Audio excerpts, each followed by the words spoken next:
எல்லா அடியார் பெருமக்களும் ஆதரவு தெரிவிக்கிறாங்க. அதனால நம்ம இசைஞானியார் திருக்கூட்டம் மிக சிறந்த முறையில நமக்கு நடந்து வருது. அதனால எல்லா அடியார்களுக்கும் எல்லாம் வல்ல காசி விஸ்வநாத பெருமானுடைய எந்த குறையும் இல்லாம நல்லா வாழணும்னு பெருமானோட திருவடியில நம்ம விண்ணப்பம் வச்சுக்கிறோம். கல்வி வேணுமா, கல்வி படிக்கிற குழந்தைகளுக்கு நல்ல கல்வி வரணும். திருமணம் ஆகணுமா, திருமணம் ஆகாதவங்களுக்கு நல்ல திருமணம் ஆகணும். வேலை இல்லாம இருக்காங்களா, அவங்களுக்கு நல்ல வேலை கிடைக்கணும். குழந்தை இல்லாம இருக்காங்களா, அவங்களுக்கு நல்ல குழந்தை கிடைக்கணும். நோய் நொடியா இருக்கா உடம்பு, அவங்களுக்கு நோய் நொடி தீர்ந்து நல்லா இருக்கணும். இப்படி எல்லாத்துக்கும் நம்ம பெருமானோட திருச்செவியில எல்லாரும் சேர்ந்து விண்ணப்பமா கூட்டு பிரார்த்தனையா வைக்கணும். அதுதான் நம்ம பிரார்த்தனையோட முத்தாய்ப்பா அதுதான் நம்ம செய்யணும். இன்னைக்கு பட்டினத்தாரோட குருபூசை திருநாள். பட்டினத்தார் யாருன்னு சொல்லுங்க பாப்போம்.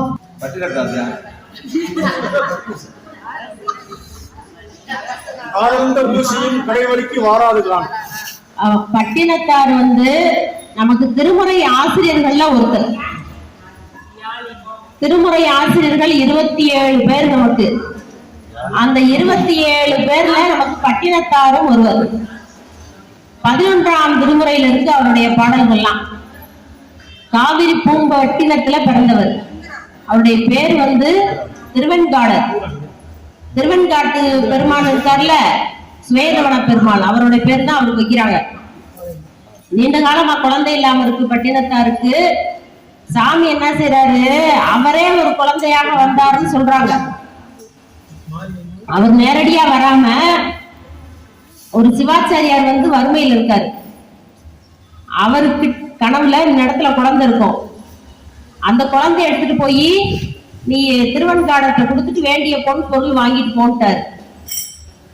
அங்க போய் பாக்குறாரு, குழந்தை அந்த இடத்துல இருக்கு. குழந்தைய எடுத்து கொண்டு போய் திருவெண்காடன் மிகப்பெரிய செல்வந்தர், அரசருக்கே கடை வேணா கொடுப்பாராம். பல ஆயிரம் கப்பல்கள் ஓடிச்சான் அப்பயே அவருக்கு. அரசருக்கு பொன் பொருள் இல்லைன்னா அவர் தான் கொடுப்பாராம், அவ்வளவு பெரிய செல்வந்தர். இந்த குழந்தைய எடுத்துக்கிட்டு போய் அவர்கிட்ட கொடுத்துட்டாங்க. அவர் மருதவாணன்னு பேரு வச்சு அந்த குழந்தைய வளர்க்குறாரு. அவங்க எல்லாம் கடல்ல போய் வெளிநாட்டுல போய் வாணிபம், அப்பயே வாணிப செட்டியார் அவங்க வெளிநாட்டுல போய் வாணிபம் பண்ணி வேண்டிய பொன் பொருள் எல்லாம் கொண்டு வருவாங்க. இப்ப இந்த பையன் வளர்க்குறாரு இல்லையா, அவர் தான் சாமின்னு சொல்றாங்க. நமக்கு என்னன்னு சரியா தெரியாது, ஆனா அப்படிதான் சொல்றாங்க. இந்த குழந்தைக்கு தக்க வயது வந்துருச்சு. ஒரு 16 வயது 18 வயது வந்தோடனே குழந்தைய இந்த மகனை அனுப்புறாரு வியாபாரத்துக்கு. இப்ப எப்படி கண்ணப்ப நாயனாருக்கு 16 வயதானோடனே அவங்க அப்பா வேட்டைக்கு அனுப்புறாரு. குலத்தொழில செய்யணுமா இல்லையா, பிள்ளைக்கு பழக்கணும்ல. அவங்க குலத்தொழில அப்பெல்லாம் அவங்க குழந்தைக்கு பழக்குவாங்க. தன் அப்பாவுக்கு அடுத்து குழந்தைதான் அந்த தொழிலை செய்யணும் அப்படின்னு. அப்படி அவர் அனுப்பி விடுறாரு. திரைக்கடல் ஓடியும் திரவியம் தேடுன்னு மகன் அனுப்பி விடுறாரு. இவரு போயிட்டாரு, கப்பல்ல ஏறி போயிட்டு பல மாதங்கள் கழித்து வர்றாரு. பாக்குறாரு, இவரு இந்த வரட்டி, அது என்ன சொல்லுவாங்க, எருவுல தட்டி வைப்பாங்கல்ல, ஆமா, முந்தியெல்லாம் அதை தான் வச்சு சமையல் பண்ணுவாங்க. அதை கொண்டு வந்திருக்காரு. இவர் பார்த்தாரு, பல ஆண்டுகளா போயிட்டு மகன் இந்த எருவட்டியை கொண்டு வந்திருக்காரு, எருவை அப்படின்னு சொல்லிட்டு ரொம்ப கோபமா இருக்காரு மகன் மேல. இப்ப இவர் இதை உணர்ந்தாரு. இவர் எதுக்காக இதெல்லாம் செய்யறாருன்னு இப்ப தெரிய போகுது. ஒரு ஓலை எடுத்தாரு. அதுல ஒரே வார்த்தை தான், இப்ப நம்ம படிச்சவங்கள திருவார்த்தைன்னு, அந்த மாதிரி ஒரு வார்த்தை எழுதினாராம். திருவார்த்தை, காதற்ற ஊசியும் மாறாதுதான் கடைவெளிக்கேன்.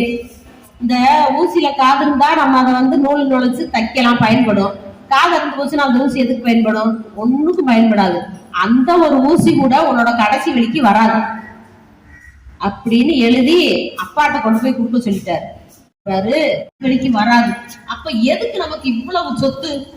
எங்க பார்த்தாலும் வைரம் வைடூரியம் இவ்வளவு கச்சானாவுல இருக்கு. இதெல்லாம் எதுக்கு? இந்த பையன் கொண்டு வந்தாருல, அது தூக்கி போட்டாரு. அதுல இருந்து வைர வைடூரியமா வந்துச்சு. இந்த பையன் கடல் கொள்ளையில போகும்போது அந்த கப்பல்ல கொள்ளையடிக்கிறவங்க இருக்காங்க, கடல் கொள்ளையர்கள். அவங்களுக்காக அது எருவுல வச்சு அந்த வைர வைடூரியம் எல்லாம் தட்டி வச்சு கொண்டு வந்திருக்காரு. கொள்ளை போகாம இருக்கணுங்கிறதுக்காக, திருடர்கள்ட்ட இருந்து அந்த பொருளை கொண்டு வரணும் அப்படிங்கிறதுக்காக கடைசியில இது பாக்குறாரு, இந்த வார்த்தைய பாக்குறாரு. இந்த ஒரு வார்த்தைக்காக அவ்வளவு பெரிய சொத்து சுகமெல்லாம் விட்டுட்டு உடனே கோவணத்தை கட்டிட்டு வெளியேறிட்டாரு. காதர்ந்த ஊசி கூட வராதுன்னா அப்புறம் எதுக்கு இந்த சொத்துக்கள்லாம் நம்மளுக்கு அப்படின்னு. மனைவி வந்து அழுகுறாங்க, அம்மா வந்து அழுகுறாங்க, அக்கா வந்து அழுகுறாங்க. அதெல்லாம் எதுவும் தேவையில்லைன்னு போயிட்டார். அப்ப இந்த சேந்தனார்ன்றவர் அவரும் திருமுறை ஆசிரியர்கள் இருக்கவர். அவர் தான் இவருக்கு கணக்கு பிள்ளையா இருக்கார். அவரை கூப்பிட்டு அந்த கச்சானாவை திறந்து விட்டுரு, மக்கள்லாம் வேண்டியவங்க வந்து வேண்டிய பொண்ணு பொருள் எல்லாம் எடுத்துட்டு போகட்டும் அப்படின்னு சொல்லிட்டு கிளம்பிட்டார். கோவணத்தோட கிளம்பி பல தலங்களும் போய் திருவிடை மருதூர்ல வந்து இருந்து அங்க அவருக்கு பல சோதனைகள்லாம் வரும்.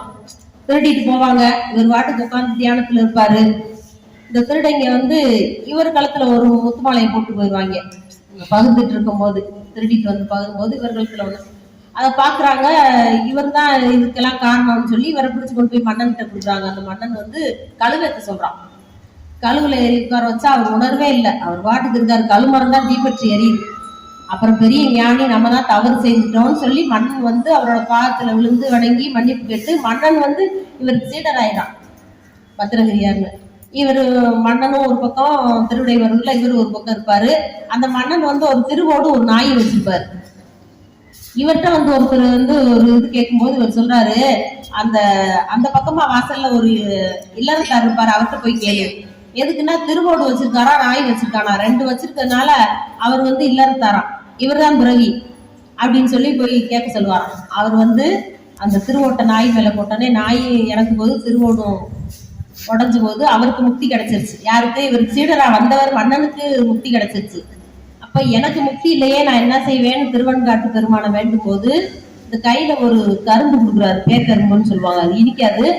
அது இந்த கரும்பு வந்து எந்த இடத்துல இனிக்குதோ அந்த இடத்துல உனக்கு முக்தி அப்படின்னு சொன்னோடனே இவர் அந்த கரும்பை கொண்டுகிட்டு பல தலங்களா போய் போய் போய் திருவொற்றியூர் வருவார். திருவொற்றியூர் பார்த்தோமா? எங்க பார்த்தோம்? சங்கிலி நாச்சியார். திருவொற்றியூர் வருவார்.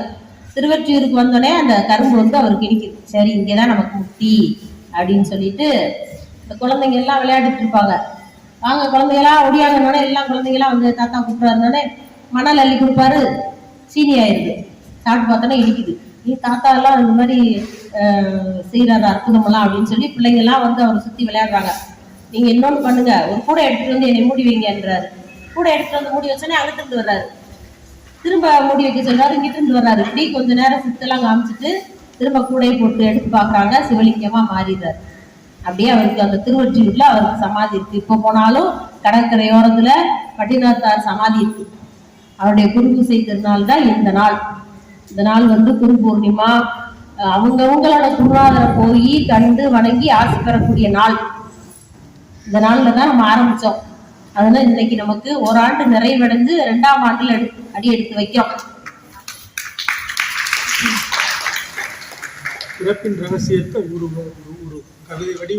ஆமா, நிறைய பாடல்கள் 11ஆம் திருமுறை இருக்கு. பட்டினத்தார் பாடல்கள் எல்லாம் கல்லாப்பிளையும் கருதாப்பிளையும் கசிந்துருங்க இல்லாப்பிளையும் நிலையாப்பிளையும் நின் அஞ்சலித்தை சொல்லாப்பிளையும் தொலாப்பிளையும் புதியாப்பிளையும் எல்லா பிள்ளையும் பொறுத்தல்வாய் கட்சியகம்படைன்னு சொல்றாரு. அப்புறம் 3 அடியார்களை பாராட்டி பாடியிருக்காரு. வாளால் மகவறிந்து ஊட்ட வல்லே நல்லன் சிறுத்தொண்டரை. இந்த வாழை எடுத்து பிள்ளைய அறுத்து உனக்கு கறி சமைச்சு உன்னோட திருவடியை அடைஞ்சிட்டான் சிறுத்தொண்டன். வாளால் மகவறிந்து ஊட்ட வல்லேன்னு அதை நான் செய்யல. மாது சொன்ன சூழால் இளமை பிறக்க வல்லே நல்லன். இந்த சிறுத்தொண்டரோட திருநீலகண்டரோட மனைவி என்ன செஞ்சாங்க? எம்மை தீண்டு வீராயின் திருநீலகண்டம்னாங்க. இந்த அவர் போய் தவறு செஞ்சுட்டு வந்ததுனால. அப்ப அவர் வந்து இளமையவே திறந்துட்டாரு. எப்ப இருந்து 25 வயதுல அந்த அம்மா சபதம் போடுது, 80 வயசுல சாமி வந்து ஆட்கொள்ள வராரு. அது வரைக்கும் அந்த ஒரு அறையில 2 பேரும் ஒருவருக்கொரு தீண்டாம வாழ்ந்தாங்க. இது அண்டை ஏறாருக்கு தெரியாம வாழ்ந்தாங்க அப்படின்னு சொல்லி நம்ம சேக்கிலார் சொல்வார். எப்படி வாழணும், நம்ம குடும்பத்தில் நடக்கிறத வெளியில போய் உடனே போய் சொல்லக்கூடாது. அதெல்லாம் நம்ம பெரிய புராணம் சொல்லுது. அது சொல்றாரு, மாது சொன்ன சூழால் இளமை உறக்க வல்லே நல்லு. தன்னோட இளமையவே திறந்தாரே திருநீலகண்டர். அது மாதிரி என்னால செய்ய முடியலையே. தொண்டு செய்து நாளாரில் கண்ணிடந்து அப்ப வல்லே நல்லு. 6 நாள். யாரு? கண்ணப்ப நாயனார். அவர் வந்து போறாரு, சாமியை பாக்குறாரு. 6 நாள் அவரை விட்டு பிரியவே இல்லை. போய் வேட்டையாடுறாரு, கறியை கொண்டு வந்து வைக்கிறாரு. அவரை விட்டு ஒரு கணம் கூட புரியல. அந்த தீர்த்தம் கொண்டு வரதுக்கும் வேட்டையாடி பொருள் கொண்டு வரதுக்கு மட்டும்தான், உணவு கொண்டு வரதுக்கு மட்டும்தான் போவார். பூசையே எப்படி கத்துக்கிட்டாரு? அந்த நாணன் சொல்றான் கூட வந்தவன், அந்த ஒரு சாமி வருவாரு, பொன்முகலி ஆத்துல இருந்து தீர்த்தம் கொண்டு வந்து விடுவாரு. அதுக்கப்புறம் சில வார்த்தைகள்லாம் சொல்லுவாரு, பூவெல்லாம் போடுவாரு, அப்புறம் நைவேத்தியம் இதெல்லாம் வைப்பாருன்னு. இதுதான் அவருக்கு தெரிஞ்சுக்கிடுச்சு, பூசைனா இப்படித்தான் பண்ணணும்னு. வாயில வந்து அந்த பொன்முகலி ஆத்துல இருந்து நீரை கொண்டு வந்துட்டாரு. காட்டு மலர்களை எடுத்து முடியில கட்டி வச்சுக்கிட்டாரு. நல்ல பன்றிக்கறியை நல்ல கறியை எடுத்து சுட்டு அடிச்சு பார்த்து கொண்டு வர்றாரு. இதுதான் அவர் சொன்னது சிவபூசை.